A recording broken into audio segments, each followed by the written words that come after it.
Hi, welcome back to my YouTube channel. ಎಲ್ಲರೂ ಹೇಗಿದ್ದೀರಾ? ಎಲ್ಲರೂ ಚೆನ್ನಾಗಿದ್ದೀರಾ ಅಂತ ಅನ್ಕೊತೀನಿ. ನಾನು ಕೂಡ ಸೂಪರ್ ಆಗಿದ್ದೀನಿ, ರೆಡಿ ಕೂಡ ಆಗಿದ್ದೀನಿ. ಹೊರಗಡೆ ಹೊರಟಿದ್ದೀನಿ. ಹೊರಗಡೆ ಅಂತಂದರೆ ಸಿಗಂದೂರ್ಗೆ ಹೋಗೋಣ ಅಂತ ಅಂದ್ಕೊಂಡಿದ್ದೀವಿ. ಹಾಗಾಗಿ ಹೊರಗಡೆ ಸಿಗಂದೂರ್ಗೆ ಹೋಗೋದಕ್ಕೆ ರೆಡಿನೂ ಆಗಿದ್ದೀನಿ. ಈಗ 5:30 ಟೈಮು ಸಂಜೆ. ಇವತ್ತು ಬುಧವಾರ, ನಾಳೆ ಗುರುವಾರ ಕ್ರಿಸ್ಮಸ್ ರಜಕ್ಕೆ ಎಲ್ಲ ತುಂಬ್ಕೊಂಡಿರ್ತಾರೆ ಅಂತ ಅನಿಸುತ್ತೆ. ಏನು ಬಸ್ಸು ಏನು ಸಿಗುತ್ತೋ ಇಲ್ವೋ, ಏನು ಕತೆ ಏನು ಗೊತ್ತಿಲ್ಲ. ಹಾಗೆ ಸುಮ್ಮನೆ ಡಿಸೈಡ್ ಮಾಡ್ಕೊಂಡ್ವಿ ಹೋಗೋಣ ಅಂತ. ರೆಡಿ ಕೂಡ ಆಗಿಬಿಟ್ಟಿದ್ದೀವಿ. ಅದಕ್ಕೆ ನನ್ನ ತಂಗಿನ ಕೇಳಿದೆ ಹೋಗೋಣ ಅಂತ ಅಂದ್ಬಿಟ್ಟು. ಫಸ್ಟ್ ಮುರುಡೇಶ್ವರ ಹೋಗೋಣ ಅಂತ ಪ್ಲ್ಯಾನ್ ಮಾಡ್ಕೊಂಡ್ವಿ. ಆಮೇಲೆ ಅವಳು ಬೇಡ ಮುರುಡೇಶ್ವರ ಎಲ್ಲನೂ ಸಿಗಂದೂರ್ಗೆ ಹೋಗೋಣ, ನಾನು ಸಿಗಂದೂರು ನೋಡೇ ಇಲ್ಲ ಅಂತಂದು. ಸರಿ ಅಂತ ಅಂದ್ಬಿಟ್ಟು ಹೋಗೋಕ್ಕೆ ರೆಡಿ ಆಗಿದ್ದೀವಿ. ಇವಾಗ ಮೆಜೆಸ್ಟಿಕ್ ಹೋಗಬೇಕು. 6 ಗಂಟೆಗೆ ಮನೆ ಬಿಡ್ತೀವಿ. ಮೆಜೆಸ್ಟಿಕ್ ಹೋಗ್ಬಿಟ್ಟು ಇನ್ನು ಅಲ್ಲಿ ಬಸ್ಸು ನೋಡಬೇಕು, ಸೀಟ್ಗಳು ನೋಡಬೇಕು. ಏನಾಗುತ್ತೆ ಏನೋ ಗೊತ್ತಿಲ್ಲ. ಹೊರಡಕ್ಕಂತೂ ರೆಡಿ ಆಗಿಬಿಟ್ಟಿದ್ದೀವಿ. ನಾನು, ನಮ್ಮಮ್ಮ, ನನ್ನ ತಂಗಿ ಮಗ. ನೋಡೋಣ, ನಮ್ಮ ಜೊತೆಯಲ್ಲಿ ನಿಮಗೂ ಕೂಡ ಸಿಗಂದೂರನ್ನ ತೋರಿಸೋಣ ಅಂತ ವಿಡಿಯೋ ಮಾಡ್ತೀನಿ. ಇಲ್ಲಿಂದನೇ ಸ್ಟಾರ್ಟು ವ್ಲಾಗು. ಈ ವ್ಲಾಗ್ ನೋಡ್ತಾ ಇರೋರು ಪ್ಲೀಸ್ ಯಾರಾದರೂ ಸಬ್ಸ್ಕ್ರೈಬ್ ಮಾಡ್ಕೊಂಡಿಲ್ಲ ಅಂದರೆ ಸಬ್ಸ್ಕ್ರೈಬ್ ಮಾಡ್ಕೊಳ್ಳಿ. ಜೊತೆಯಲ್ಲಿ ಲೈಕ್ ಮಾಡಿ, ಕಮೆಂಟ್ ಮಾಡಿ, ಹೈಪ್ ಮಾಡಿ, ಎಲ್ಲನೂ ಕೇಳ್ಕೊತೀರಿ, ಮಾಡಿ ಆಯಿತಾ? ಸರಿ ಬನ್ನಿ ಹೊರಡೋಣ. ಇವಾಗ ಟೈಮ್ ಆಗುತ್ತೆ. ಇನ್ನು ರಾತ್ರಿ ಊಟಕ್ಕೆ ಅಂದ್ಬಿಟ್ಟು ನಮ್ಮಮ್ಮ ಹೋಟ್ಲಲ್ಲೆಲ್ಲ ತಿನ್ನೋದು ಬೇಡ ಅಂತ ನಾನೇ ಹೇಳಿದೆ. ಸುಮ್ಮನೆ ಹೋಟ್ಲಿಗೆ ದುಡ್ಡು ವೇಸ್ಟು, ಮತ್ತು ತಿಂದಂಗೂ ಸಮಾಧಾನವೂ ಆಗಲ್ಲ, ಮತ್ತು ನಮಗೆ ಸೆಟ್ಟು ಆಗಲ್ಲ, ವಾಮಿಟ್ ಆಗಿಬಿಡುತ್ತೆ ಬಸ್ಸಲ್ಲಿ. ಅದಕ್ಕೇನೆ ಮನೇಲೇ ಏನಾದ್ರು ಮಾಡ್ಕೊಳ್ಳೋಣ ಅಂದಿದ್ದಕ್ಕೆ ನಾನು ಪಲಾವ್ ಮಾಡೋಣ ಅಂದೆ. ನಮ್ಮಮ್ಮ ಬೇಡ ಚಿತ್ರಾನ್ನ ಮಾಡೋಣ ಅಂತಂದರು. ಸರಿ ಅಂತ ಚಿತ್ರಾನ್ನ ರೆಡಿ ಮಾಡಿದ್ದಾರೆ. ಅದನ್ನು ಬಾಕ್ಸ್ಗೆ ಹಾಕ್ಕೊಂಡು ಹೋಗೋದೆ. ಬೇಗ ಏನಾದರೂ ಬಸ್ ಸಿಕ್ತು ಅಂತಂದರೆ ಬಸ್ಸಲ್ಲೇ ತಿನ್ಕೊಳ್ಳೋದು, ಲೇಟ್ ಆಯಿತು ಅಂದರೆ ಬಸ್ ಸ್ಟಾಪಲ್ಲೇ ತಿನ್ಕೊಂಡು ಹೋಗೋದು. ಒಟ್ನಲ್ಲಿ ಬಾಕ್ಸ್ ಇದ್ದರೆ ಒಳ್ಳೇದು ಅಂತ ಬಾಕ್ಸ್ ತುಂಬಿಸ್ಕೊಂಡಿದ್ದೀವಿ. ಏನೋ ಒಂದು ಆಗುತ್ತೆ. ಸರಿ ಬನ್ನಿ ಹೊರಡೋಣ. ಇವಾಗ ಸಿಗಂದೂರ್ಗೆ ಹೋಗೋಣ. ನಾವು ಹೆಂಗಿರುತ್ತೆ ಜರ್ನಿ ಎಲ್ಲನೂ ಶೇರ್ ಮಾಡ್ಕೊತೀನಿ ನಿಮ್ಮ ಹತ್ರ. ಏನೇನಾಗುತ್ತೆ ಏನು ಎತ್ತ ಏನು ಗೊತ್ತಿಲ್ಲ, ಯಾವುದೇ ಪ್ಲ್ಯಾನ್ಸ್ ಇಲ್ಲದೆ ಹೊರಟಿದ್ದೀವಿ ನಾವು. ರಜದ ಟೈಮ್ ಬೇರೆ, ಹೆಂಗಿರುತ್ತೆ ಏನು ರಶ್ಶು ಅದು ಕೂಡ ಗೊತ್ತಿಲ್ಲ ನಮಗೆ. ಹೊರಟಿದ್ದೀವಿ ಅಷ್ಟೇನೆ.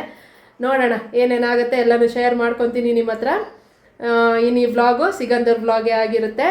ಸರಿ ಬನ್ನಿ ಹೊರಡೋಣ. ಇನ್ನು ನಮ್ಮಮ್ಮ ರಾತ್ರಿಗೆ ಊಟ ಎಲ್ಲ ಬೇಕು ಅಂತ ಹೇಳಿದ್ನಲ್ಲ, ಅದನ್ನೆಲ್ಲ ರೆಡಿ ಮಾಡಿ ಬ್ಯಾಗ್ ಹಾಕಿ ಇಟ್ಟಿದ್ದಾರೆ. ಏನೇನು ಬೇಕೋ ಎಲ್ಲನೂ. ಬ್ಯಾಗ್ ಕೂಡ ರೆಡಿ ಆಗಿತ್ತು, ಇನ್ನು ಬಟ್ಟೆ ಬ್ಯಾಗ್ ಕೂಡ ರೆಡಿ ಆಗಿತ್ತು, ಎಲ್ಲ ರೆಡಿ ಆಗಿತ್ತು. ಹೊರಡೋದಷ್ಟೇ ಬಾಕಿ ಇದ್ದಿದ್ದು. ಅದಕ್ಕೆ ಏನೇನು ತೊಗೊಂಡಿದ್ದೀವಿ ಇಲ್ಲ ಅಂತ ಒಂದೊಂದು ಸರಿ ಎಲ್ಲ ನೋಡ್ಕೊತಾ ಇದ್ವಿ. ನೋಡಿಕೊಂಡು ಎಲ್ಲ ರೆಡಿ ಮಾಡಿಕೊಂಡು ನಾನು ಕೂಡ ರೆಡಿ ಆಗಿದ್ದೆ, ಎಲ್ಲ ಹೊರಡೋದಕ್ಕೆ ರೆಡಿ ಆಗಿದ್ದೀನಿ. ತುಂಬ ಏನು ಹೆವಿ ಆಗಿರೋವಂಥ ಡ್ರೆಸ್ಗಳನ್ನ ಹಾಕ್ಕೊಂಡಿಲ್ಲ. ನಾರ್ಮಲಾಗಿ ಒಂದು ಟಾಪು, ಒಂದು ಪ್ಲಾಜೋ ಪ್ಯಾಂಟ್ ಹಾಕ್ಕೊಂಡು, ಒಂದು ಜರ್ಕಿನ್ ಹಾಕ್ಕೊಂಡು ರೆಡಿ ಆಗಿರೋದು. ಯಾಕಂದರೆ ತುಂಬ ಲಾಂಗ್ ಜರ್ನಿ ಇರೋದ್ರಿಂದ ನನಗೆ ಜೀನ್ಸ್ ಎಲ್ಲ ಹಾಕ್ಕೊಂಡು ಬಸ್ಸಲ್ಲಿ ತುಂಬ ಹೊತ್ತು ಕುತ್ಕೊಬೇಕು ಅಂದರೆ ಹಿಂಸೆ ಆಗುತ್ತೆ. ಹಾಗಾಗಿ ಇದಾದರೆ ಸ್ವಲ್ಪ ಫ್ರೀ ಆಗಿರುತ್ತೆ, ಆರಾಮಾಗಿ ಕುತ್ಕೊಳ್ಳೋದಕ್ಕೆಲ್ಲನೂ ತುಂಬ ಹೊತ್ತಾದ್ರೂ ಏನು ಅನಿಸಲ್ಲ ಅಂದ್ಬಿಟ್ಟು ಇದನ್ನೇ ಹಾಕ್ಕೊಂಡು ರೆಡಿಯಾಗಿದ್ದು. ಇನ್ನು ನಾವು ಮನೆಯಿಂದ ಹೊರಟು ಮೆಜೆಸ್ಟಿಕ್ಗೆ ಬಂದಮೇಲೆ ನಾನು ವೀಡಿಯೋನ ಕಂಟಿನ್ಯೂ ಮಾಡಿಕೊಂಡೆ. ಅಲ್ಲಿವರೆಗೂ ನಾನು ಮಾಡೋಕ್ಕೆ ಹೋಗಲಿಲ್ಲ. ಮೆಜೆಸ್ಟಿಕ್ಕಲ್ಲಿ ಈಗ ನಾವು ಸಾಗರ ಬಸ್ ಹತ್ತಿದ್ದೀವಿ. ಡೈರೆಕ್ಟು ನಮಗೆ ಸಿಗಂದೂರು ಬಸ್ಸು ಸಿಗಲಿಲ್ಲ ಇತ್ತು, ಆದರೆ ಟೈಮು 9 ಗಂಟೆವರೆಗೂ ಕಾಯಬೇಕು ಅಂತಂದರು. ಅದಕ್ಕೇನೆ ಬೇಡ ತುಂಬ ಲೇಟ್ ಆಗಿಬಿಡುತ್ತೆ ಅಂತ ಅಂದ್ಬಿಟ್ಟು ನಾವು ಕಂಡಕ್ಟ್ರೇ ಹೇಳಿದ್ರು, ಆ ಬಸ್ಗಾದರೆ ನಿಮಗೆ ಚಿಂತಾಮಣಿಯಿಂದ ಬರುತ್ತೆ, ಜನ ತುಂಬಿಸ್ಕೊಂಬಂದರೆ ಕಷ್ಟ ಆಗುತ್ತೆ ಸೀಟ್ ಸಿಗೋದು. ಇದು ಸಾಗರಾಗೆ ಹೋಗುತ್ತೆ, ಸಾಗರದಿಂದ ನಿಮ್ಗೆ ಅಲ್ಲಿಂದ ಸಿಗಂದೂರ್ಗೆ ಬಸ್ಸು ಬೇಗ ಸಿಕ್ಬಿಡುತ್ತೆ, ಅದನ್ನೇ ಹತ್ಕೊಳ್ಳಿ ಅಂತ ಅಂದ್ಬಿಟ್ಟು ಹಾಗಾಗಿ ಆ ಬಸ್ನ ಹತ್ತಿ ಕುತ್ಕೊಂಡ್ವಿ ನಾವು. ಆಮೇಲೆ 8 ಗಂಟೆ ಟೈಮ್ ಬೇರೆ ಆಗಿತ್ತು. 8 ಗಂಟೆ 8:15ಗೆ ಹೊರಡೋದು ಬಸ್ಸು ಅಂತಂದರು. ಸರಿ ಅಲ್ಲಿವರೆಗೂ ಇದಾದರೂ ತಿನ್ಕೊಂಬಿಡೋಣ ಊಟನ ಅಂತ ಅಂದ್ಬಿಟ್ಟು ಊಟ ತಿನ್ನೋದಕ್ಕೆ ನಾನು ಬಾಕ್ಸ್ ತೊಗೊಂಬಂದಿದ್ವಿ ಅಲ್ಲ, ನಾನು ತಿನ್ಕೊತಾ ಇದ್ದೆ. ಜೊತೆನಲ್ಲಿ ನನ್ನ ತಂಗಿಗೂ ಹಾಕಿ ಕೊಟ್ಟೆ. ನಮ್ಮಮ್ಮ ಪ್ಲೇಟು ಸ್ಪೂನು ಎಲ್ಲ ರೆಡಿ ಮಾಡಿ ತೊಗೊಂಬಂದಿದ್ರು. ಚಿತ್ರಾನ್ನ ಏಳಿಕಾಯಿ ಹಾಕ್ಬಿಟ್ಟು ಚಿತ್ರಾನ್ನ ಮಾಡಿದ್ದು ಚೆನ್ನಾಗಿತ್ತು. ಅದಕ್ಕೆ ಬಸ್ಸಲ್ಲೇ ಕುತ್ಕೊಂಡು ತಿನ್ಕೊಂಬಿಟ್ಟೆ. ಬಸ್ಸು ಸ್ಟಾರ್ಟ್ ಆಗೋಕ್ಕೆ ಮುಂಚೆನೇ ತಿಂದ್ಬಿಡೋಣ ಅಂತ ಅಂದ್ಬಿಟ್ಟು. ಇನ್ನು ಬಸ್ಸು ರನ್ನಿಂಗಲ್ಲಿದ್ದಾಗ ತಿನ್ನೋದಕ್ಕೆ ಸ್ವಲ್ಪ ಕಷ್ಟ ಆಗುತ್ತೆ ನನಗೆ. ಅದಕ್ಕೇನೆ ಅದಿನ್ನೂ ಬಸ್ಸು ಸ್ಟಾರ್ಟ್ ಮಾಡೋಕ್ಕೂ ಮುಂಚೆನೇ ತಿನ್ಕೊಂಬಿಟ್ಟೆ ನಾನು ಊಟನ. ನಮ್ಮಮ್ಮ ಮನೇಲಿ ಸ್ವಲ್ಪ ತಿನ್ಕೊಂಡಿದ್ದೆ ಅಂತಂದರು, ನಾನು ತಿಂದಿರಲಿಲ್ಲ. ಹಾಗಾಗಿ ತಿಂದ್ಬಿಟ್ಟೆ. 8 ಗಂಟೆ ಟೈಮ್ ಆಗಿತ್ತು, ನನಗೆ ಹಸುವಾಗಿತ್ತು ಅಷ್ಟೊತ್ತಿಗಾಗಲೇ. ಅದಕ್ಕೆ ತಿನ್ಕೊಂಬಿಟ್ಟೆ. ಜೊತೆಲಿ ನನ್ನ ತಂಗಿನೂ ಕೂಡ ತಿನ್ಕೊಂಡ್ಲು. ನನ್ನ ತಂಗಿ ಮಗ ತಿನ್ನಲಿಲ್ಲ, ಅವ್ನು ಚಿಪ್ಸ್ಗಳು ತಿನ್ಕೊಂಡೇ ಇದ್ಬಿಟ್ಟ. ಆಮೇಲೆ ನಾವು ಊಟ ಎಲ್ಲ ಮುಗಿಸ್ಕೊಂಡ್ಮೇಲೆ ಮೆಜೆಸ್ಟಿಕ್ಕಿಂದ ಹೊರಟ್ವಿ.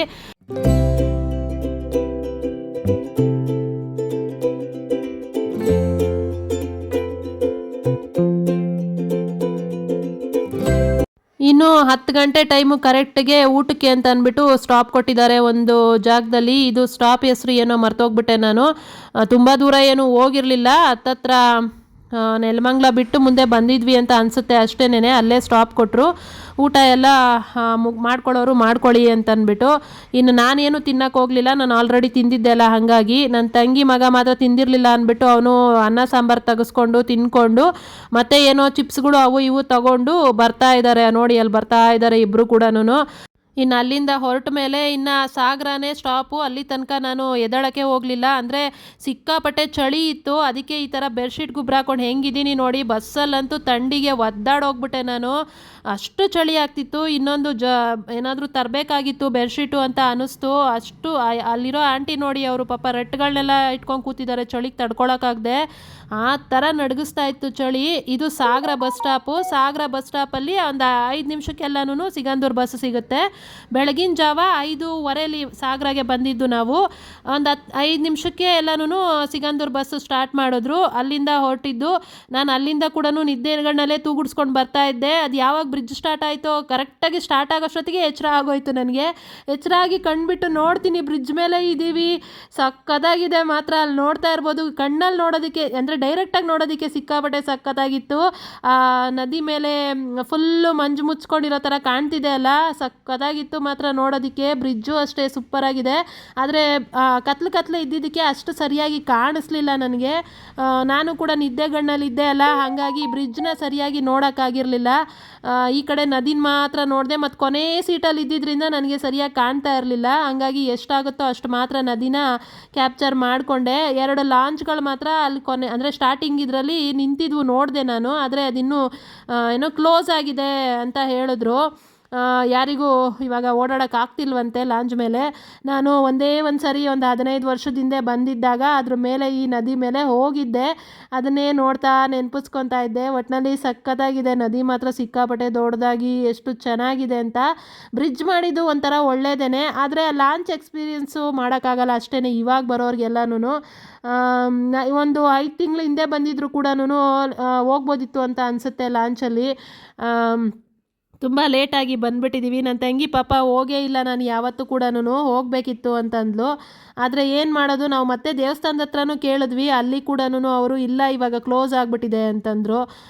ಜೋಗ್ಗೆ ಹೋಗಿ ಅಲ್ಲಿ ಸಿಗುತ್ತೆ, ಅಲ್ಲಿ ಹೋಗ್ಬೋದು ಲಾಂಚ್ ಮೇಲೆ ಅಂತಂದರು. ಅದೇನೋ ಗೊತ್ತಿಲ್ಲ ಅಲ್ಲಿ ಎಲ್ಲಿದೆ ಅಂತ ಅಂದ್ಬಿಟ್ಟು ನಾವು ಸರಿ ನಾಳೆಲ್ಲ ಸುತ್ತಾಡೋಕ್ಕಾಗಲ್ಲ, ನಮಗೆ ಬಂದಿರೋದೇ ಬಸ್ಸಲ್ಲಿ ನಾವು ಅಂತ ಅಂದ್ಕೊಂಡು ಸುಮ್ಮನಾಗಿದ್ದಾಯಿತು. ಇನ್ನು ಬ್ರಿಡ್ಜು ಮುಗಿದ ಮೇಲೆ ದೇವಸ್ಥಾನದ ಹತ್ರಕ್ಕೆ ಹೋಗ್ತಿರೋದು ಇವಾಗ.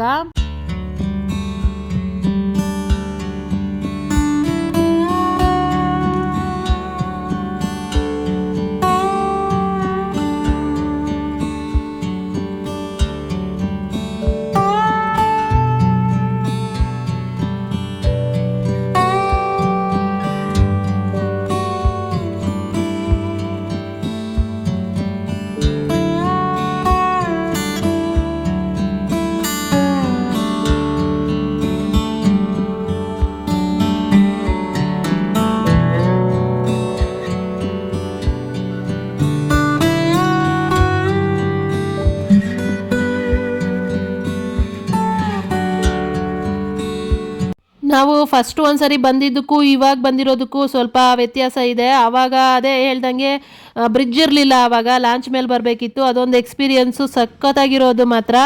ಆದರೆ ಅದನ್ನು ಈ ಸಲ ಮಾಡೋಕ್ಕಾಗಲಿಲ್ಲ. ಜೊತೆಯಲ್ಲಿ ಅಷ್ಟು ರೋಡ್ಗಳು ಫಸ್ಟು ಅಷ್ಟು ಚೆನ್ನಾಗಿರಲಿಲ್ಲ, ಇವಾಗ ಚೆನ್ನಾಗಾಗಿದೆ, ರೋಡ್ಗಳೆಲ್ಲ ಚೆನ್ನಾಗಿ ಮಾಡಿದ್ದಾರೆ. ಮತ್ತು ನೋಡೋದಕ್ಕೂ ಕೂಡ ಚೆನ್ನಾಗಿ ಅನಿಸುತ್ತೆ. ವೆದರು ಸಖತ್ತಾಗಿತ್ತು, ಥಂಡಿಯಾಗಿ. ಅದು ಬೆಳಗಿನ ಜಾವ ಅಲ್ಲ, 6 ಗಂಟೆ ಟೈಮ್ ಇವಾಗ. ಸಿಕ್ಕಾಪಟ್ಟೆ ಚಳಿ ಆಗ್ತಿತ್ತು. ಚಳಿ ಅಂದರೆ ಅಂತಿಂಥ ಚಳಿ ಅಲ್ಲ, ಬಸ್ಸಲ್ಲಂತೂ ನಮಗೆ ಫ್ರಿಜ್ ಒಳಗಡೆ ಕೂತ್ಕೊಂಡಿದ್ದೀವ ಅನ್ನೋ ಥರ ಫೀಲ್ ಆಗ್ತಾಯಿತ್ತು. ಅಷ್ಟು ನನಗೆ ನಡಗಿಸ್ತಾ ಇತ್ತು. ಮೊದಲೇ ನನಗೆ ಚಳಿಗೆ ತಡೆಯೋಕ್ಕಾಗಲ್ಲ ಜೀವ, ಅದರಲ್ಲಿ ಈ ಥರ ಥಂಡಿ ವೆದರ್ ಅಂದರೆ ಇನ್ನೂ ತಡೆಯೋಕ್ಕಾಗಲ್ಲ. ಸಿಕ್ಕಾಪಟ್ಟೆ ಹಿಂಸೆ ಆಗೋಯ್ತು ಮಾತ್ರ ನನಗೆ ಚಳಿನಲ್ಲಿ.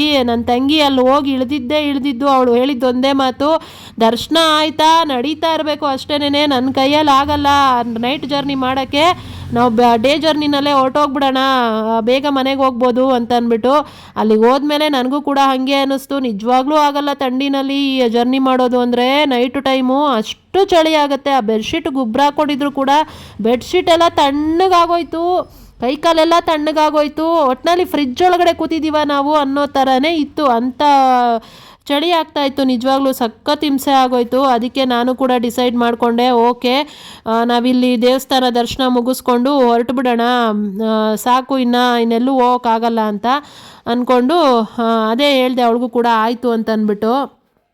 ಇನ್ನು ಇವತ್ತು ಕ್ರಿಸ್ಮಸ್ ಬೇರೆ ಆಗಿದ್ದರಿಂದ ರಜಾ ಕೂಡ ಇದ್ದಿದ್ದರಿಂದ ಬರೀ ಸ್ಕೂಲ್ ಮಕ್ಕಳೇನೆ. ಅದು ಎಷ್ಟು ಜನ ಅಂದರೆ ಸುಮಾರು ಒಂದು 5,000 ಜನ ಸ್ಕೂಲ್ ಮಕ್ಕಳು ಇರ್ಬೋದು ಅಂತ ಅನಿಸುತ್ತೆ. ಬರೀ ಸ್ಕೂಲ್ ಮಕ್ಕಳೇನೆ. ಎಷ್ಟು ಬಸ್ಗಳು, ದೊಡ್ಡ ದೊಡ್ಡ ಬಸ್ಗಳಲ್ಲಿ ಗ್ರೂಪ್ ಟ್ರಿಪ್ನ ಕರ್ಕೊಂಬಂದ್ಬಿಟ್ಟಿದ್ದಾರೆ ಸ್ಕೂಲ್ಗಳಿಂದ. ತುಂಬ ಚಿಕ್ಕ ಚಿಕ್ಕ ಮಕ್ಕಳಿಂದ ದೊಡ್ಡ ದೊಡ್ಡ ಮಕ್ಕಳ ತನಕನೂ ಎಲ್ಲ ಸ್ಕೂಲ್ ಮಕ್ಕಳೇ, ಎಲ್ಲಿ ನೋಡಿದ್ರು ಮಕ್ಕಳೇ ಕಾಣಿಸ್ತಾ ಇದ್ರು ನನಗೆ. ಅಷ್ಟು ಜನ ಬಂದಿದ್ದರು. ಜೊತೆಯಲ್ಲಿ ದೊಡ್ಡವರು ಕೂಡ ಅಂದರೆ ಕಾರ್ಗಳಲ್ಲಿ ಬಂದಿರೋರು ಕೂಡ, ಮತ್ತು ಹೆಂಗಸರುಗಳು ಜಾಸ್ತಿ, ಫ್ರೀ ಬಸ್ಸು ಅಂತ ಬಂದಿರೋರು ನಮ್ಮ ಥರ. ಏನು ಮಾಡೋದು, ಪಾಪ ಟೈಮ್ ಸಿಕ್ಕಿದಾಗ ಬರಬೇಕು ಅಲ್ವಾ, ರಜೆಗಳಿದ್ದಾಗಲೇ ಬರ್ತಾರೆ. ಆದರೆ ಎಷ್ಟೇ ಜನ ಇದ್ದರೂ ದರ್ಶನಕ್ಕೇನು ನಮಗೆ ತುಂಬ ರಶ್ ಅಂತ ಅನ್ನಿಸ್ಲಿಲ್ಲ. ಯಾಕಂದರೆ ಒಂದು ಅರ್ಧ ಗಂಟೆಯಲ್ಲಿ ನಾವು ದರ್ಶನ ಮಾಡಿದ್ದು ದೇವಸ್ಥಾನನ.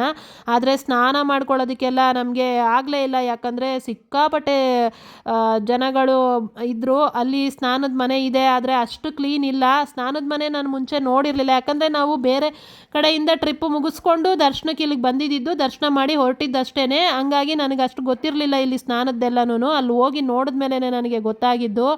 ತುಂಬ ಜನ ಇದ್ದರು, ಮತ್ತು ಕ್ಲೀನ್ ಇರಲಿಲ್ಲ, ತುಂಬ ಗಲೀಜಿತ್ತು. ನಾನು ಆಮೇಲೆ ಯೋಚನೆ ಮಾಡಿದೆ, ಇಲ್ಲಿ ಸ್ನಾನಕ್ಕೆ ನಿಂತರೆ ಲೇಟ್ ಆಗಿಬಿಡುತ್ತೆ, ಆಗೋದು ಇಲ್ಲ ಅಂತ. ಅದು ಬಿಸಿ ನೀರಿಗೆ 20 ರೂಪಾಯಿ ಒಂದು ಬಕೆಟು. ಆ ಒಂದು ಬಕೆಟಿಗೋಸ್ಕರ ಎಷ್ಟು ಜನ ಕಾಯ್ಕೊಂಡು ನಿಂತಿದ್ರು. ಇದು ಇವತ್ತಿನ ಕೆಲಸ ಆಗಲ್ಲ ಅಂತ ಅಂದ್ಕೊಂಡು ನನ್ನ ತಂಗಿಗೆ ಹೇಳಿದೆ, ಸರಿ ಏನು ಮಾಡೋದು, ಸುಮ್ಮನೆ ನಾವು ಹೋಗ್ಬಿಟ್ಟು ಕೈಕಾಲು ಮುಖ ತೊಳ್ಕೊಂಡು ಬಂದು ಡ್ರೆಸ್ ಚೇಂಜ್ ಮಾಡ್ಕೊಂಬಿಡೋಣ ಅಂತ ಅಂದ್ಬಿಟ್ಟು.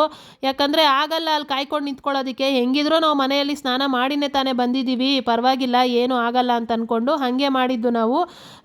ಆಚೆನೇ ನೀಟಾಗಿ ಕೈಕಾಲು ಮುಖ ಎಲ್ಲ ತೊಳ್ಕೊಂಡು ಡ್ರೆಸ್ ಚೇಂಜ್ ಮಾಡ್ಕೊಂಡ್ವಿ. ಡ್ರೆಸ್ ಚೇಂಜ್ ಏನೋ ಅಲ್ಲಿ ಬಾತ್ರೂಮಲ್ಲಿ ಮಾಡ್ಕೊಳ್ಳೋ ಅದಕ್ಕೂ ಜಾಗ ಇಲ್ಲ, ಅದಕ್ಕೂ ಕೂಡ ನೀರೆಲ್ಲ ಹಾಕಿ ಕಚ್ಚಾ ಪಿಚ್ಚ ಅಂತ ತುಳಿದಾಡಿ ನನಗೆ ಒಂಥರ ಅನ್ನಿಸ್ಬಿಡ್ತು ಅಲ್ಲಿ. ಅದಕ್ಕೆ ನಾವು ಇಲ್ಲಿ ಜಾಗ ನೋಡ್ತಿದ್ದೀರಲ್ಲ, ಇಲ್ಲೇ ನಿಂತ್ಕೊಂಡು ನೀಟಾಗಿ ಅಲ್ಲುಜ್ಜಿ ಮುಖ ತೊಳ್ಕೊಂಡು, ವಾಟ್ರ್ ಬಾಟ್ಲಲ್ಲಿ ನೀರು ದುಡ್ಡು ಕೊಟ್ಟು ತಗೊಂಡು ನೀರನ್ನ ಅದರಲ್ಲಿ ಮುಖ ತೊಳ್ಕೊಂಡಿದ್ದೀವಿ ಅಂತ ಕೆಲಸ ಆಯಿತು ಇವತ್ತು. ಕೊನೆಯಲ್ಲಿ ಹಂಗೂ ಹಿಂಗೂ ರೆಡಿ ಆಗಿಬಿಟ್ಟು ಹೊರಟ್ವಿ ದೇವಸ್ಥಾನದ ಕಡೆಗೆ. ಅಲ್ಲಿ ಕಾಣಿಸ್ತಿದೆಯಲ್ಲ, ಅಲ್ಲಿ ನಿಂತ್ಕೊಂಡು ಫೋಟೋಗಳು ಹಿಡಿಸ್ಕೊತಾ ಇದ್ದಾರಲ್ಲ, ಅಲ್ಲಿ ಲೆಫ್ಟ್ ಸೈಡ್ಗೆ ಮುಂದಕ್ಕೆ ಹೋದ್ರೇನೆ ಅಲ್ಲಿ ಸ್ನಾನದ ಕೋಣೆ ಇರೋದು. ಆದರೆ ಬಾತ್ರೂಮ್ಗಳು ಇದ್ದಾವೆ, ಆದರೆ ಹೇಳ್ದಂಗೆ ಕ್ಲೀನ್ ಇಲ್ಲ. ಎಲ್ಲಂದರೆ ಅಲ್ಲಿ ನಮ್ಮ ಜನ ಮೊದಲೇ ಹೇಳಬೇಕಾ, ಏನು ತಗೊಂಬಂದಿದ್ರೆ ಅದನ್ನೆಲ್ಲನೂ ಅಲ್ಲಲ್ಲೇ ತೆಗೆದು ಅಲ್ಲಲ್ಲೇ ಎಸ್ದುಬಿಟ್ಟು ಹೋಗೋದೇ ನಮ್ಮ ಜನಗಳ ಅಭ್ಯಾಸ. ಏನು ಮಾಡೋಕ್ಕಾಗಲ್ಲ, ಎಲ್ಲಿ ಬಂದ್ರೂ ಈ ಥರ ಇರುತ್ತೆ.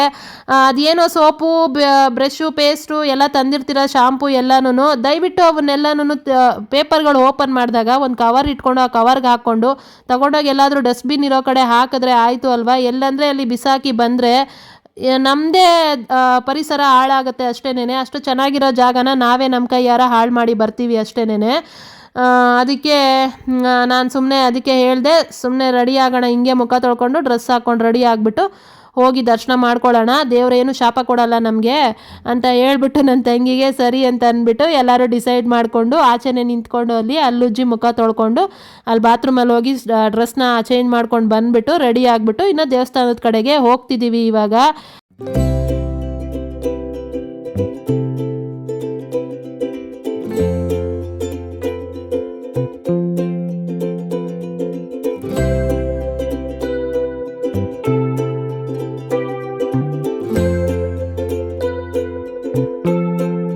ನನ್ನ ಮುಖ ನೋಡಿ ಹೆಂಗಾಗಿದೆ ಅಂತ ಅಂದ್ಬಿಟ್ಟು ಸರಿಯಾಗಿ ನಿದ್ದೆ ಇಲ್ದಿರಾ ಇನ್ನೆಲ್ಲರೂ ರೆಡಿಯಾಗಿ ದೇವಸ್ಥಾನ ಕಡೆ ಬರ್ತಾ ಇದ್ವಿ. ಆವಾಗ ಇಲ್ಲಿ ಭೂತರಾಯ ಅಂತ ಇದೆ, ಅಲ್ಲಿ ಹೆಂಗ್ಸಿಗೆ ದೇವ್ರೇನೋ ಬಂದಿತ್ತು, ಅವ್ರು ಏನೋ ಪೂಜೆಗಳು ಮಾಡ್ಕೊತಾ ಇದ್ರು.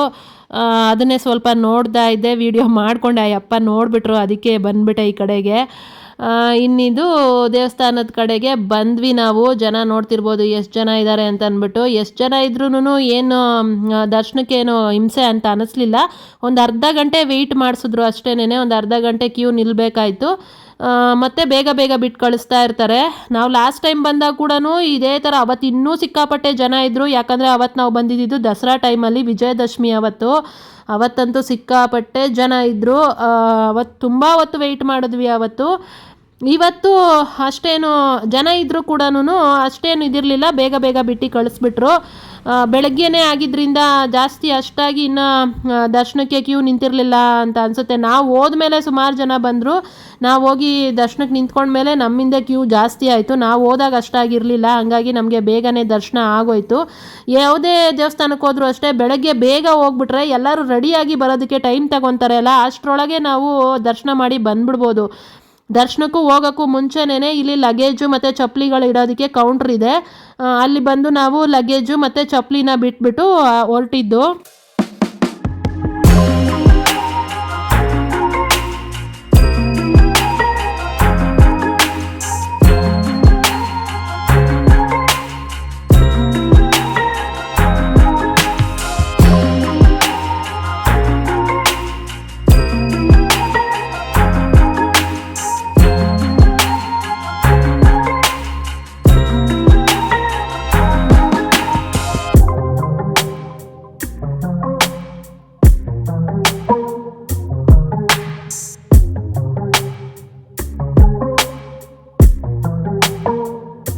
ಇನ್ನು ಲಗೇಜ್ಗೆ 15 ರೂಪಾಯಿ ಏನೋ ತೊಗೊಂಡ್ರು. ಚಪ್ಪಲಿಗಳಿಗೂ ಅಷ್ಟೇ ಅಂತ ಅನಿಸುತ್ತೆ. ಚಪ್ಪಲಿಗಳಿಗೆ ನಾನು ಕೊಡಲಿಲ್ಲ, ಅವಳೇ ಕೊಟ್ಟಿದ್ದು, ಹಾಗಾಗಿ ನಂಗೆ ಗೊತ್ತಿಲ್ಲ. ಅಷ್ಟೇ 10-15 ರೂಪಾಯಿನೋ ತೊಗೊಂಡ್ರು ಅಷ್ಟೇನೆ. ಫಸ್ಟು ಚೀಟಿ ಕೊಡ್ತಾರೆ, ಬಂದ ಮೇಲೆ ದುಡ್ಡು ತೊಗೊತಾರೆ. ಇವಾಗ ಫಸ್ಟೇ ಏನು ತೊಗೊಳ್ಳಲ್ಲ. ಇನ್ನು ನಾವು ಅಲ್ಲೆಲ್ಲ ಬಿಟ್ಬಿಟ್ಟು ಚೀಟಿಗಳು ಈಸ್ಕೊಂಡು ಅಲ್ಲಿಂದ ದೇವಸ್ಥಾನದ ಕಡೆಗೆ ಹೋದ್ವಿ. ದೇವಸ್ಥಾನದ ಒಳಗಡೆ ಎಲ್ಲ ವೀಡಿಯೋ ಮಾಡೋಕ್ಕಾಗಲ್ಲ, ನಾನು ಎಷ್ಟಾಗುತ್ತೋ ಅಷ್ಟು ಮಾತ್ರ ಮಾಡಿಕೊಂಡೆ. ಒಳಗಡೆ ದೇವಸ್ಥಾನದ ಒಳಗಂತೂ ಇನ್ನೂ ಮಾಡೋಕ್ಕೆ ಆಗಲ್ಲ. ಇದು ಎಂಟ್ರಿನಲ್ಲಿ ಮಾಡ್ಕೊಂಡಿದ್ದಷ್ಟೇನೆ. ಸ್ವಲ್ಪ ಅಲ್ಲಿ ನಮ್ಮ ಸಿಗಂದೂರು ಅಂತ ಬರೆದಿದ್ರು, ಹಾಗಾಗಿ ಅಲ್ಲಿ ಕೂಡ ಒಂದೆರಡು ಫೋಟೋಗಳನ್ನ ತಗೊಂಡು ಬಂದಿದ್ದು. ಇದು ದೇವಸ್ಥಾನದ ಒಳಗಡೆ ಹೋಗ್ತಾ ಇರೋದು. ನೋಡ್ತಿರ್ಬೋದು, ಎಲ್ಲಿ ನೋಡಿದ್ರು ಮಕ್ಕಳುಗಳೇ ಕಾಣಿಸ್ತಾರೆ. ತುಂಬ ಜನ ಬಂದಿದ್ರು, ಸ್ಕೂಲ್ಗಳಿಂದ ಗ್ರೂಪೇ ಬಂದ್ಬಿಟ್ಟಿದ್ರು ದೇವಸ್ಥಾನಕ್ಕೆ. ಇನ್ನು ಕ್ಯೂ ಕೂಡ ನಿಂತ್ಕೊಂಡ್ವಿ ಬಂದು. ಆಗಲೇ ಅಷ್ಟು ಜನ ಇದ್ದಾರೆ ಕ್ಯೂ, ಆದರೆ ಹೋಗ್ತಾ ಇದ್ದಾರೆ. ತುಂಬ ಏನು ನಿಲ್ಲಿಸ್ಕೊತಾ ಇರಲಿಲ್ಲ, ಬೇಗ ಬೇಗನೆ ಕಳಿಸ್ತಾ ಇದ್ರು. ಆದರೆ ಆಮೇಲೆ ಒಂದು ಅರ್ಧ ಗಂಟೆನೂ ಇಲ್ಲ, ಒಂದು 20 ನಿಮಿಷ ನಿಲ್ಲಿಸಿದ್ರು ಅಷ್ಟೇನೆ. ಬೇಗನೆ ಆಗೋಯ್ತು. ಇಲ್ಲೊಂದು ಹಸುನು ಕರುನು ಇದೆ ಒಳಗಡೆ, ನೋಡೋದಕ್ಕೆ ಚೆನ್ನಾಗಿದೆ. ಅದನ್ನೊಂದು ನೋಡ್ತಾ ನಿಂತ್ಕೊಂಡಿದ್ವಿ. ಆಮೇಲೆ ದರ್ಶನ ಎಲ್ಲ ಮುಗಿಸ್ಕೊಂಡು ಆಚೆ ಬಂದಮೇಲೆ ಇಲ್ಲಿ ಸ್ವಲ್ಪ ಏನಾದರೂ ತೊಗೊಳೋದಕ್ಕೆ ಸೊವೆನಿಯರ್ ಶಾಪ್ಸ್ ಇದೆ. ನಾನು ಒಂದು ಕೈಗೆ ಹಾಕ್ಕೊಳ್ಳೋದಕ್ಕೆ, ನಮ್ಮ ತಂಗಿ ಮಗನಿಗೆ ಒಂದು ಕೈಗೆ ಹಾಕ್ಕೊಳ್ಳೋದಕ್ಕೆ ಅದೇನೋ ಒಂದು ಬ್ರಾಸ್ಲೆಟ್ ಥರ ಮಣಿಗಳ್ದು, ನಾನೊಂದು ಮಣಿ ತಗೊಂಡೆ ಅಷ್ಟೇ. ಆಮೇಲೆ ಒಂದು ಕೀ ಬಂಚು ಏನೋ ತಗೊಂಡೆ ಅಷ್ಟೇ. ಜಾಸ್ತಿ ಏನು ತೊಗೊಳಕ್ಕೆ ಹೋಗಲಿಲ್ಲ, ಜಾಸ್ತಿ ಏನು ಖರ್ಚು ಮಾಡಲಿಲ್ಲ ನಾನು, ಇಷ್ಟೇನೆ. ಆಮೇಲೆ ಸ್ವಲ್ಪ ಹೊತ್ತು ಅಲ್ಲೇ ಕೂತ್ಕೊಂಡು ರಿಲ್ಯಾಕ್ಸ್ ಮಾಡ್ಕೊಂಡು ಇದ್ದುಬಿಟ್ಟು ಆಮೇಲೆ ಹೊರಟು ಬಂದಿದ್ದು ನಾವು.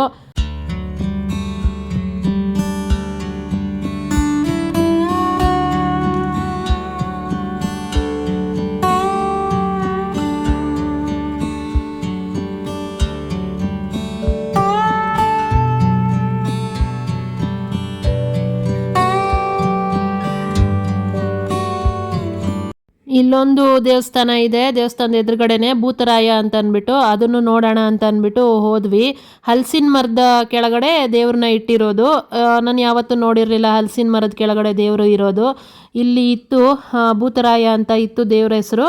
ಹಂಗಾಗಿ ನಾನು ಮೇಲ್ಗಡೆಯಿಂದ ಆವಾಗಲೇ ತೋರಿಸಿದ್ದೆ ಅಲ್ಲ, ಇಲ್ಲೊಬ್ಬರು ದೇವ್ರು ಬಂದಿತ್ತು, ಮೈ ಮೇಲೆ ಏನೋ ಮಾಡ್ತಿದ್ರು ಅಂತ ಅಂದ್ಬಿಟ್ಟು ಇಲ್ಲೇ ಮಾಡ್ತಾ ಇದ್ದಿದ್ದು ಅದನ್ನೇ ಇವಾಗ ಹೋಗ್ಬಿಟ್ಟು ದೇವ್ರ ದರ್ಶನ ಮಾಡಿಕೊಂಡು ನಮಸ್ಕಾರ ಮಾಡಿಕೊಂಡು ಬಂದ್ವಿ ಅಲ್ಲಿಂದ ಕೂಡ ನಾವು.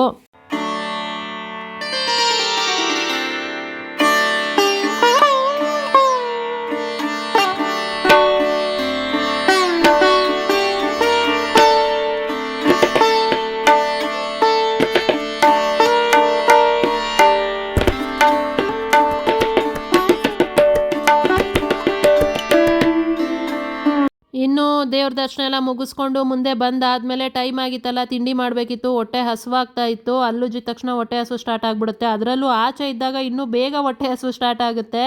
ಅದಕ್ಕೆ ಸರಿ ಅಂತ ಇಲ್ಲಿ ಇಡ್ಲಿ ತಿನ್ನೋಣ ಅಂತ ಬಂದ್ವಿ. ಇಲ್ಲಿ ಇರೋದು ಎಲ್ಲ ಹೋಟ್ಲುಗಳಲ್ಲೂ ಒಂದೇ ಥರ ಮೆನು ಇರುತ್ತೆ, ಇಡ್ಲಿ, ರೈಸ್ ಬಾತು, ಬಜ್ಜಿ, ಆಮೇಲೆ ಚಿತ್ರಾನ್ನ ಅಷ್ಟೇ, ಬೇರೆ ಏನು ಮಾಡಲ್ಲ ಇಲ್ಲಿ. ಹಾಗಾಗಿ ಸರಿ ಅಂತ ಇಡ್ಲಿನೇ ಬೆಳಗ್ಗೆ ಬೆಸ್ಟು ಅಂತ ಅಂದ್ಬಿಟ್ಟು ಇಡ್ಲಿ ತೊಗೊಂಡ್ವಿ. ಆಮೇಲೆ ನನ್ನ ತಂಗಿ ರೈಸ್ ಬಾತ್ ಕೂಡ ತೊಗೊಂಡ್ಲು. ಚೆನ್ನಾಗಿತ್ತು ಇಡ್ಲಿ, ಬಿಸಿ ಬಿಸಿಯಾಗಿ. ಹಾಗಾಗಿ ಇಡ್ಲಿನ ತಿಂದ್ಕೊಂಡು ರೈಸ್ ಬಾತ್ನ ಎಲ್ಲ ತಿಂದ್ಬಿಟ್ಟು ತಿಂಡಿನೆಲ್ಲ ಮುಗಿಸ್ಕೊಂಡಾದ್ಮೇಲೆ ಮತ್ತೆ ಹೋಗಿ ಲಗೇಜ್ ಎಲ್ಲ ತೊಗೊಂಡು ಬಂದ್ವಿ ನಾವು ಹೊರಡೋಣ ಅಂತ ಅಂದ್ಬಿಟ್ಟು. ಹೊರಡಕ್ಕೆ ಬಂದಾಗ ಇಲ್ಲಿ ನನ್ನ ತಂಗಿ ಮಗ ಅವನೇನೋ ಸೋಡಾ ಮಾರ್ತಿದ್ರಲ್ಲ, ಕುಡಿಬೇಕು ಅಂದ. ಸರಿ ಅಂತ ಅಂದ್ಬಿಟ್ಟು ಅದನ್ನು ಒಂದು ಕೊಡಿಸ್ಕೊಂಡು ಅದನ್ನು ಕುಡ್ದಾದ್ಮೇಲೆ ಹೊರಟಿದ್ದು. ಅವ್ರನ್ನೇ ಕೇಳಿದ್ವಿ ನಾವು ಜೋಗ್ ಫಾಲ್ಸ್ಗೆ ಹೋಗೋದಕ್ಕೆ ಹೆಂಗೆ ಇಲ್ಲಿ ಆ್ಯಕ್ಸಸ್ ಇದೆ ಅಂತ ಅಂದ್ಬಿಟ್ಟು. ಅದಕ್ಕೆ ಅವರು ಬಸ್ಸೆಲ್ಲ ಹೋಗಲ್ಲ, ಪ್ರೈವೇಟ್ ಗಾಡಿಗಳಲ್ಲಿ ಹೋಗಬೇಕು, ಒಬ್ಬರಿಗೆ 300 ರೂಪಾಯಿ ತಗೊತಾರೆ ಇಲ್ಲಿಂದ ಹೋಗೋದಕ್ಕೆ ಅಂತಂದರು. ಆಮೇಲೆ ಮತ್ತೆ ಒಂದು 50 ಕಿಲೋಮೀಟ್ರು ಆಗುತ್ತೆ. ಮತ್ತೆ ಹೋಗಿ ನಾವು ಮತ್ತೆ ವಾಪಸ್ ಬರೋದು ಅದೆಲ್ಲ ಟೈಮು ಆಗಲ್ಲ ಅಂತ ಅಂದ್ಕೊಂಡು ಯಾವುದು ಬೇಡ ಅಂತ ಡಿಸೈಡ್ ಮಾಡಿಕೊಂಡು ಬೆಂಗಳೂರು ಕಡೆ ಹೋಗ್ಬಿಡೋಣ ಅಂತ ಅಂದ್ಕೊಂಡ್ವಿ. ಅಷ್ಟೊತ್ತಿಗಾಗಲೇ ಟೈಮು 10 ಗಂಟೆ ಆಗೋಗಿತ್ತು. ಇನ್ನೂ ಲೇಟ್ ಮಾಡಿದ್ವಿ ಅಂತಂದರೆ ನಾವು ಮನೆಗೆ ಹೋಗೋದಕ್ಕೆ ಲೇಟ್ ಆಗಿಬಿಡುತ್ತೆ ರಾತ್ರಿ ಅಂತ ಅಂದ್ಕೊಂಡು ಸರಿ ಅಂತ ಹೊರಟಿದ್ದು. ಅಲ್ಲಿಂದ ಡೈರೆಕ್ಟಾಗಿ ಸಿಗಂದೂರಿಂದ ಬೆಂಗಳೂರಿಗೆ ಬಸ್ಸು ಸಿಗಲ್ಲ. ಸಿಕ್ಕಿದ್ರೂ ಕೂಡ ಅದು ಟೈಮಿಗೆ ಕಾಯಬೇಕಾಗತ್ತೆ, ಅದು ಬರೋದು ಲೇಟ್ ಆಗುತ್ತೆ. ಮತ್ತು ಕಾಯ್ಕೊಂಡಿದ್ರೆ ನಮಗೆ ಲೇಟ್ ಆಗುತ್ತೆ ರಾತ್ರಿ ಬೆಂಗಳೂರಿಗೆ ಬಂದರೆ ಮನೆಗೆ ಬರೋದಕ್ಕೆ. ಹಾಗಾಗಿ ಕಾಯೋದೆಲ್ಲ ಬೇಡ, ಯಾವ್ದು ಸಿಗುತ್ತೆ ಅದರಲ್ಲೇ ಹೋಗೋಣ ಅಂತ ಅಂದ್ಕೊಂಡು ಫಸ್ಟು ಅಲ್ಲಿಂದ ಸಾಗರದಿಂದ ಶಿವಮೊಗ್ಗದಿಂದ ಬೆಂಗಳೂರು ಬಸ್ ಬಂದಿದ್ದು ನಾವು. 3 ಬಸ್ಸು ಚೇಂಜ್ ಮಾಡಬೇಕಾಯ್ತು. ಮನೆಗೆ ಬರೋಷ್ಟೊತ್ತಿಗೆ 5 ಬಸ್ಸು ಚೇಂಜ್ ಆಯಿತು ನಮಗೆ. ಆ ಥರ ಆಯಿತು ಇವತ್ತು. ಬಸ್ಸಲ್ಲಿ ಓಡಾಡಿದ್ರೆ ಹಿಂಗೆ ಇರುತ್ತೆ. ಏನೋ ಫ್ರೀ ಟಿಕೆಟು ಅಂತ ಅಂದ್ಬಿಟ್ಟು ಬರ್ತೀವಿ ಅಲ್ಲ ಅಷ್ಟೇನೆ. ನಾನು ಫ್ರೀ ಟಿಕೆಟ್ನ ತುಂಬ ಯೂಸ್ ಮಾಡ್ಕೊಳ್ಳೋಕ್ಕೆ ಹೋಗಲಿಲ್ಲ. ಯಾವಾಗಲೋ ಒಂದು ಸರಿ ಧರ್ಮಸ್ಥಳ ಬಂದಿದ್ವಿ, ಅದಾದಮೇಲೆ ಇವಾಗಲೇ ಬಂದಿದ್ದು. ತುಂಬ ನಾನು ಓಡಾಡೇ ಇಲ್ಲ ಬಸ್ಸಲ್ಲಿ ಫ್ರೀ ಟಿಕೆಟ್ ಇದೆ ಅಂತ ಅಂದ್ಬಿಟ್ಟು. ಯಾಕಂದರೆ ಎಲ್ಲಿಗೆ ಬಂದರೂ ರಶ್ ಜಾಸ್ತಿ. ಧರ್ಮಸ್ಥಳ ಬಂದಾಗಲೂ ಹಂಗೇನೇನೆ ರಿಟರ್ನ್ ಹೋಗೋವಾಗ ಕುಕ್ಕೆನಲ್ಲಿ ಸಿಕ್ಕಾಪಟ್ಟೆ ಹಿಂಸೆ ಆಗೋಯ್ತು. ಅಷ್ಟು ಜನ ತುಂಬಿಟ್ರು, ಬಸ್ಗಳಿರಲಿಲ್ಲ ಬೇರೆ. ಬೆಳಗ್ಗೆವರೆಗೂ ಕಾಯಬೇಕು ಅಂತಂದರು. ನಮಗೆ ಹೆಂಗಾಗೋಯ್ತು ಅಂದರೆ 10 ಗಂಟೆ ರಾತ್ರಿ ಆಗಿತ್ತು, ಬಸ್ ಇಲ್ಲ, ಬೆಂಗಳೂರಿಗೆ ಹೋಗಬೇಕು, ಏನಪ್ಪ ಮಾಡೋದು, ಯಾಕಾದರೂ ಬಂದ್ವೋ ಅನ್ನಷ್ಟು ಬೇಜಾರಾಗೋಗಿತ್ತು. ಆ ಥರ ಆಗ್ಬಿಟ್ಟಿತ್ತು. ಅದಕ್ಕೇನೆ ಜಾಸ್ತಿ ಓಡಾಡಲ್ಲ ನಾವು ಫ್ರೀ ಟಿಕೆಟ್ ಇದೆ ಅಂತ ಅಂದ್ಬಿಟ್ಟು. ಅಪರೂಪಕ್ಕೆ ಒಂದೊಂದು ದಿನ ಹೋಗ್ತೀವಿ ಅಷ್ಟೇನೆ. ಇನ್ನಿವಾಗ ನಾನು ರಾತ್ರಿ ಅಂದರೆ ಬೆಳಗಿನ ಜಾವ ಬಂದಾಗ ನನಗೇನು ಸರಿಯಾಗಿ ನೋಡೋಕ್ಕಾಗಿರಲಿಲ್ಲ ಅಲ್ಲ, ಅದಕ್ಕೆ ಇವಾಗ ಹೋಗಿದ್ದೇನೆ ಫಸ್ಟು ಫ್ರಂಟ್ ಸೀಟಲ್ಲಿ ಕೂತ್ಕೊಂಡ್ಬಿಟ್ಟೆ ನಾನು. ಫ್ರಂಟ್ ಸೀಟಲ್ಲಿ ಕೂತ್ಕೊಂಡ್ರೆ ನೀಟಾಗಿ ದಾರಿ ಕಾಣುತ್ತೆ, ಎಲ್ಲನೂ ನೋಡ್ಬೋದು ಅಂತ ಅಂದ್ಬಿಟ್ಟು. ನನಗೆ ಫ್ರಂಟ್ ಸೀಟಲ್ಲಿ ಕೂತ್ಕೊಂಡು ಈ ಥರ ನೋಡೋದು ಅಂದರೆ ಸಿಕ್ಕಾಪಟ್ಟೆ ಇಷ್ಟ. ಅದು ಕಾರಲ್ಲಿ ಹೋದ್ರು ಅಷ್ಟೇನೆ, ಬಸ್ಸಲ್ಲಿ ಹೋದ್ರು ಅಷ್ಟೇನೆ, ಫ್ರಂಟ್ ಸೀಟಲ್ಲಿ ಕೂತ್ಕೊಬೇಕು, ನೀಟಾಗಿ ನೋಡಬೇಕು ಎಲ್ಲನೂ ಕೂಡ ಅಂತ ಅಂದ್ಬಿಟ್ಟು.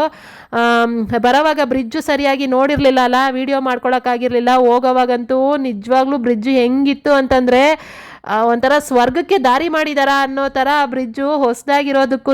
ಆ ಬ್ರಿಡ್ಜ್ ಮೇಲೆ ಗಾಡಿಗಳು ಓನ್ ವೆಹಿಕಲಲ್ಲಿ ಬರೋರೆಲ್ಲ ನಿಲ್ಲಿಸ್ಕೊಂಡು ಫೋಟೋಸು ವೀಡಿಯೋಸು ಮಾಡಿಕೊಂಡು ಅದೇ ಒಂದು ಸಂಭ್ರಮ ಮಾಡ್ಕೊಂಬಿಟ್ಟಿದ್ದಾರೆ ಇವಾಗಂತೂ. ಆ ಬ್ರಿಡ್ಜ್ ಮೇಲೆ ಹೆಂಗೆ ಕಾಣಿಸ್ತಿತ್ತು ಗೊತ್ತಾ, ಬ್ರಿಡ್ಜ್ ಮಾತ್ರ ಸಕ್ಕದಾಗಿತ್ತು. ನಾವು ಏನಾದರೂ ಓನ್ ವೆಹಿಕಲಲ್ಲಿ ಬಂದಿದ್ದಿದ್ರೆ ಆರಾಮಾಗಿ ಅಲ್ಲಿ ಫೋಟೋಶೂಟ್ ಎಲ್ಲ ಮಾಡ್ಕೊಬೋದಾಗಿತ್ತು. ಆದರೆ ಬಸ್ಸಲ್ಲಿ ಆದರೂ ಅಲ್ಲಿ ನಿಂತು ಫೋಟೋ ಶೂಟ್ ಮಾಡೋದಕ್ಕೂ ಬಸ್ಸಲ್ಲಿ ಹೋಗ್ತಾ ಬ್ರಿಡ್ಜ್ ನೋಡೋದಕ್ಕೂ ಸಖತ್ ಎಕ್ಸ್ಪೀರಿಯನ್ಸ್ ಇರುತ್ತೆ. ನಿಮಗೆ ವೀಡಿಯೋದಲ್ಲಿ ತೋರಿಸ್ತೀನಿ, ವೀಡಿಯೋದಲ್ಲಿ ಹೆಂಗೆ ಅನಿಸುತ್ತೋ ಏನೋ ಗೊತ್ತಿಲ್ಲ, ಆದರೆ ಬಸ್ಸಲ್ಲಿ ಕೂತ್ಕೊಂಡು ಫ್ರಂಟ್ ಸೀಟಲ್ಲಿ ಆ ಬ್ರಿಡ್ಜ್ನ ನೋಡೋದೇ ಒಂದು ಮಜಾ. ಸಕ್ಕತ್ತಾಗಿ ಅನಿಸ್ತಾ ಇತ್ತು. ಯಾರಾದರೂ ಸಿಗಂದೂರಿಗೆ ಹೋದರೆ ಬಸ್ಸಲ್ಲಿ ಹೋದರೆ ಫ್ರಂಟ್ ಸೀಟಲ್ಲಿ ಕೂತ್ಕೊಂಡು ಎಕ್ಸ್ಪೀರಿಯನ್ಸ್ ಮಾಡಿ, ಸಖತ್ತಾಗಿರುತ್ತೆ ಮಾತ್ರ ಎಕ್ಸ್ಪೀರಿಯನ್ಸು. ಸಖತ್ ಖುಷಿ ಆಯಿತು ನನಗಂತೂ ಬ್ರಿಡ್ಜ್ನ ನೋಡಿ. ಅದೇನೋ ಬಂದಾಗ ಇದ್ದಿದ್ದ ಬೇಜಾರಾಗಲಿ ಅಂದರೆ ಜರ್ನಿ ಮಾಡಿದ್ದು ಸುಸ್ತಾಗಲಿ, ಆ ಬ್ರಿಡ್ಜ್ ನೋಡಿದಾಗ ನೋಡ್ತಾ ಇರ್ಬೋದು ಸ್ಟಾರ್ಟ್ ಆಯಿತು ಬ್ರಿಡ್ಜು. ನಿಜ ಮರ್ತೋಗ್ಬಿಡ್ತು ಎಲ್ಲ ನನಗೆ, ಅಷ್ಟು ಚೆನ್ನಾಗಿ ಕಾಣಿಸ್ತಾ ಇತ್ತು ಬ್ರಿಡ್ಜ್ ಮಾತ್ರ. ಆ ಬೆಳಗಿನ ಜಾವ ಆ ವೆದರ್ಗೂ ಆ ಬ್ರಿಡ್ಜ್ಗೂ ಆ ಸುತ್ತಮುತ್ತ ಏನು ಕಾಣಿಸ್ತಾ ಇದೆ ನೋಡಿ. ನಿಮಗೆ ವಿಡಿಯೋದಲ್ಲಿ ಹೆಂಗೆ ಕಾಣ್ತಿದೆ ಏನೋ ನನಗೆ ಗೊತ್ತಿಲ್ಲ, ಆದರೆ ಮಾತ್ರ ಸಖತ್ತಾಗಿತ್ತು ಎಕ್ಸ್ಪೀರಿಯೆನ್ಸು ಬ್ರಿಡ್ಜ್ ಮೇಲೆ ಹೋಗೋದು. ಯಾರಾದರೂ ಸಿಗಂದೂರ್ಗೆ ಹೋದರೆ ಹತ್ತತ್ರ ಬೇರೆ ಕಡೆ ಎಲ್ಲಾದರೂ ಹೋದ್ರೂ ಕೂಡ ಸಿಗಂದೂರ್ಗೆ ಹೋಗ್ಬಿಟ್ಟು ಈ ಬ್ರಿಡ್ಜ್ ಎಕ್ಸ್ಪೀರಿಯೆನ್ಸ್ನ ಮಾಡಿದ್ಮೇಲೆ ಹೆಂಗಿತ್ತು ಅಂತ ಹೇಳಿ, ಅಥವಾ ಯಾರಾದರೂ ಹೋಗಿದ್ರೆ ಕೂಡ ಕಮೆಂಟ್ ಮಾಡಿ ಹೇಳಿ ಬ್ರಿಡ್ಜ್ ಎಕ್ಸ್ಪೀರಿಯೆನ್ಸ್ ಹೆಂಗಿತ್ತು ಅಂತ ಅಂದ್ಬಿಟ್ಟು. ಸಖತ್ತಾಗಿದೆ, ನನಗಂತೂ ಸಿಕ್ಕಾಪಟ್ಟೆ ಇಷ್ಟ ಆಗೋಯ್ತು. ಬ್ರಿಡ್ಜ್ ಎಂಡ್ ಆಗೋ ತನಕ ನಾನು ವೀಡಿಯೋನ ಸ್ಟಾಪ್ ಮಾಡಲೇ ಇಲ್ಲ. ಬ್ರಿಡ್ಜ್ನ ವೀಡಿಯೋ ಮಾಡಿಕೊಂಡು ನಾನು ಕೂಡ ಕಣ್ತುಂಬ ನೋಡಿದ್ದೀನಿ. ಬರೀ ವೀಡಿಯೋದಲ್ಲೇ ನೋಡೋದು ಬೇಡ, ನಾನು ನೋಡಬೇಕಲ್ಲ, ನನ್ನ ಮನಸ್ಸಿಗೂ ತೃಪ್ತಿ ಆಗಬೇಕು ಅಲ್ಲ, ಹಾಗಾಗಿ ಸಖತ್ತಾಗಿದೆ ಮಾತ್ರ. ಮುಂಚೆ ಎಲ್ಲನೂ ಪಾಪ ಲಾಂಜಲ್ಲೇ ಎಲ್ಲನೂ ತೊಗೊಂಡು ಬರಬೇಕು, ಓಡಾಡಬೇಕು ಅಂದರೆ ಸಿಕ್ಕಾಪಟ್ಟೆ ಕಷ್ಟ ಆಗೋದು ಜನಗಳಿಗೆ. ಬ್ರಿಡ್ಜ್ ಮಾಡಿರೋದು ಒಂಥರ ಒಳ್ಳೆ ವಿಚಾರನೇ. ಆದರೆ ಪಾಪ ಲಾಂಚ್ ಇಟ್ಕೊಂಡಿರೋರಿಗೆ ಅಂದರೆ ಲಾಂಚ್ ಯೂಸ್ ಮಾಡ್ತಿದ್ದವರು ಆವಾಗ ಅದಕ್ಕೆ ಸ್ವಲ್ಪ ಕಷ್ಟ ಆಯಿತು ಅಷ್ಟೇ ಅವರಿಗೆ. ಇನ್ನು ಅದು ಬಿಟ್ಟರೆ ಬ್ರಿಡ್ಜ್ ಮಾತ್ರ ಸಕ್ಕತ್ತಾಗಿದೆ, ಅಲ್ಟಿಮೇಟ್ ಆಗಿದೆ. ನೋಡ್ತಿರ್ಬೋದು ಆ ಕಡೆ ಈ ಕಡೆ ಎಷ್ಟು ಜನ ನಿಂತ್ಕೊಂಡಿದ್ದಾರೆ ಅಂತ ಅಂದ್ಬಿಟ್ಟು ವಿಡಿಯೋ ಫೋಟೋ ಮಾಡ್ಕೊಳ್ಳೋದಕ್ಕೆ ಅಂತ. ಪಾಪ ಡ್ರೈವರ್ ಕೂಡ ಸ್ವಲ್ಪ ಸ್ಲೋ ಮಾಡಿಕೊಂಡೇ ಓಡಿಸಿದ್ರು, ನೀಟಾಗಿ ನೋಡ್ಕೊಳ್ಳಿ ಅಂತ ಅಂದ್ಬಿಟ್ಟು. ಅರ್ಜೆಂಟಾಗಿ ಹೋಗಲಿಲ್ಲ, ಅವರು ಕೂಡ ನಿಧಾನಕ್ಕೆ ಹೋದರು. ನಾವು ಕೂಡ ಆರಾಮಾಗಿ ತುಂಬ ನೋಡ್ಕೊಂಡಿದ್ದೀವಿ. ನೀವು ಕೂಡ ನೋಡಿ ಹೆಂಗಿದೆ ಅಂತ ಕಮೆಂಟ್ ಮಾಡಿ ಹೇಳಿ, ಮಿಸ್ ಮಾಡ್ತೀರಾ.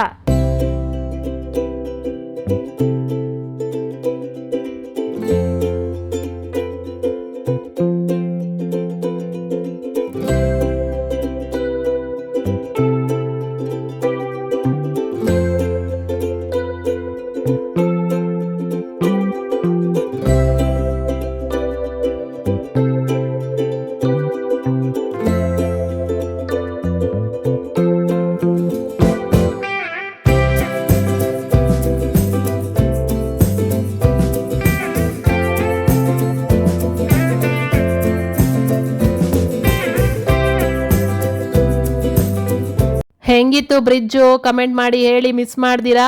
ಇನ್ನು ಈ ವ್ಲಾಗ್ನು ಕೂಡ ನಾನು ಇಲ್ಲಿಗೆ ಎಂಡ್ ಮಾಡಿಬಿಟ್ಟೆ. ನಾನು ಮತ್ತೆ ವಿಡಿಯೋ ಮಾಡ್ಕೊಳ್ಳೋಕ್ಕೆ ಹೋಗಲಿಲ್ಲ. ಇನ್ನು ಬಂದಿದ್ದ ರೂಟ್ನೆ ಮತ್ತೆ ಅದೇ ವಿಡಿಯೋ ಮಾಡೋದು ಇನ್ನೇನು ಅಂತ ಅಂದ್ಬಿಟ್ಟು ಇನ್ನು ಇಲ್ಲಿಂದ ನಾವು ಸೀದಾ ಹೊರಟಿದ್ದೆ ಬೆಂಗಳೂರು ಕಡೆಗೆ. ಹಾಗಾಗಿ ನಾನು ಮತ್ತೆ ಏನೂ ವಿಡಿಯೋ ಮಾಡೋಕ್ಕೆ ಹೋಗಲಿಲ್ಲ. ಇನ್ನು ವ್ಲಾಗ್ನು ಕೂಡ ಎಂಡ್ ಮಾಡ್ತಾ ಇದ್ದೀನಿ.